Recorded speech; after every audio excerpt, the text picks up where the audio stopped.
129वीं रात।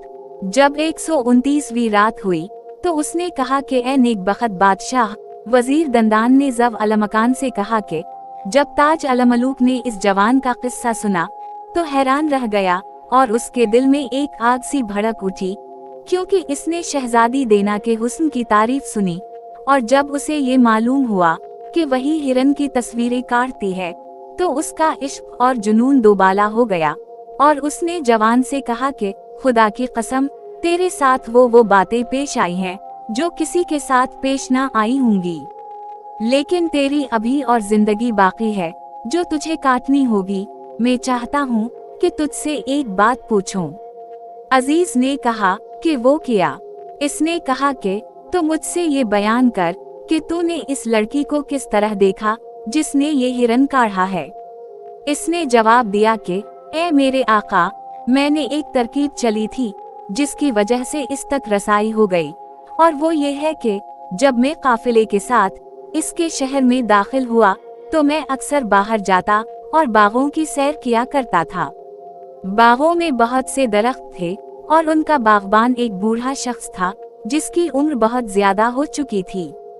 एक रोज मैंने इससे कहा कि बड़े मियाँ, ये बाग किसका है? इसने जवाब दिया कि बादशाह की बेटी शहजादी देना का, और ये बाग इसके महल के साथ है। जब कभी वो बाग की सैर करना चाहती है तो उसके पीछे के दरवाजे खोल कर आ जाती है और फूलों की खुशबू का लुत्फ उठाती है। मैंने कहा कि अच्छा, मुझ पर ये मेहरबानी कर कि मैं इस बाग में बैठ जाऊं और जब वो सैर करने आए तो मैं इसको एक नजर देख लूं। बूढ़े ने कहा कि इसमें किया मजाका। जब उसने मुझसे ये कहा तो मैंने इसे चंद दिरहम दिए और कहा कि कोई खाने की चीज खरीद ला। इसने खुश होकर वो दिरहम ले लिए और दरवाजा खोल दिया और मेरे साथ अंदर दाखिल हो गया।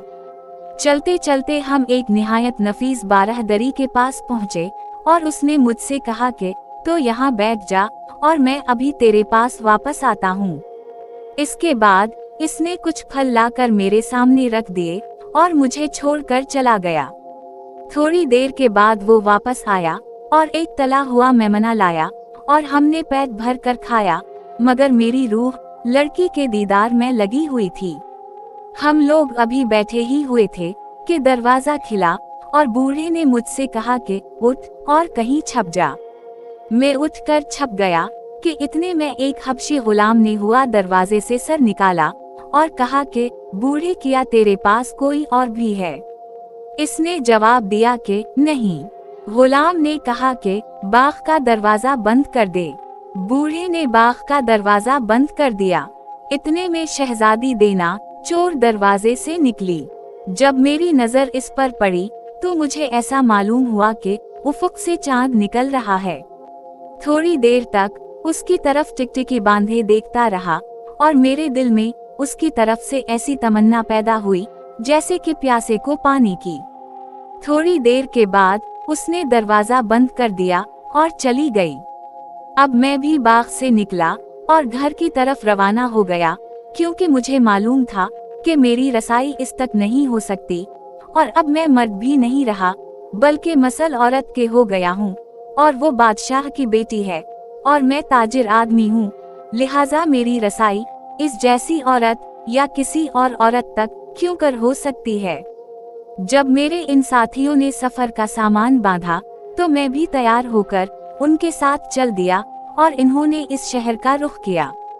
यहाँ तक कि हम यहाँ आ पहुँचे और तुझसे मिले और तूने मुझसे हालात दरियाफ्त किए और मैंने अपना किस्सा और सारी सरगुज़श्त बयान की।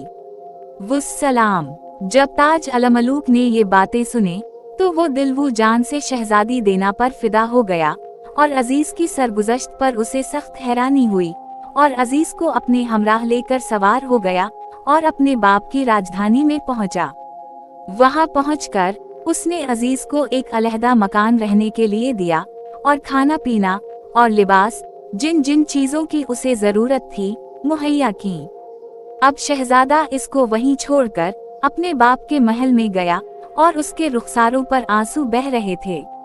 ताज अलमलूक इस हाल में था कि उसका बाप आ पहुंचा और उसने देखा कि शहजादे का रंग बदला हुआ है और जिस्म दबला हो गया है और आंसू बह रहे हैं, और उसे यकीन हो गया कि इस पर कोई मुसीबत आ पड़ी है। इसने कहा कि बेटा तेरा क्या हाल है और तुझ पर क्या गुजरी कि तेरा रंग बदल गया और जिस्म दबला पड़ गया। शहजादे ने अपना सारा माजरा और अजीज का किस्सा बयान किया और नीस शहजादी देना का किस्सा, और ये कि उसने उसे आंख से तो नहीं देखा लेकिन सुनकर इस पर आशिक हो गया है। बादशाह ने कहा कि बेटा वो एक ऐसे बादशाह की बेटी है जिसका मुल्क यहाँ से बहुत दूर है, इस ख्याल को अपने दिल से निकाल डाल और अपनी माँ के पास महल में जा। अब शहरजाद को सुबह होती दिखाई दी और उसने वो कहानी बंद कर दी जिसकी उसे इजाजत मिली थी।